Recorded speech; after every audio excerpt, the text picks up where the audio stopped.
सध्या बिबट्यांचं संकट मोठं असताना जागोजागी वन विभागाकडून बिबटे पकडण्यासाठी पिंजर लावले जात आहेत. पण या संधीचं सोनं करून काही तराट बिबटे आउटसाइडला असलेल्या पिंजऱ्यांच्या मध्ये जाऊन झोपण्याचा कारनामा करताना दिसत आहेत. या उसाच्या क्षेत्राशेजारी लावलेल्या पिंजऱ्यामध्ये हा फकाट बिबट्या निवांत झोपलेला पाहायला मिळतोय.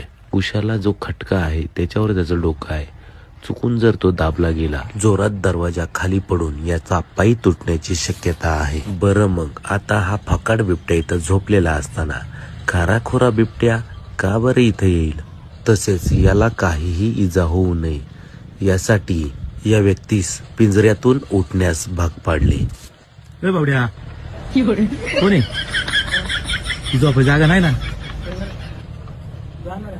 हा, पण उठा तिथून. बिबट्यासाठी केले.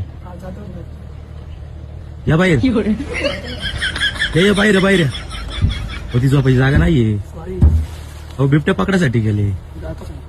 आम्ही काय विनंती करतो त्यांना, या बाहेर. बरं, मग आता तुम्हीच ठरवा, आम्ही केलं तर योग्य की अयोग्य.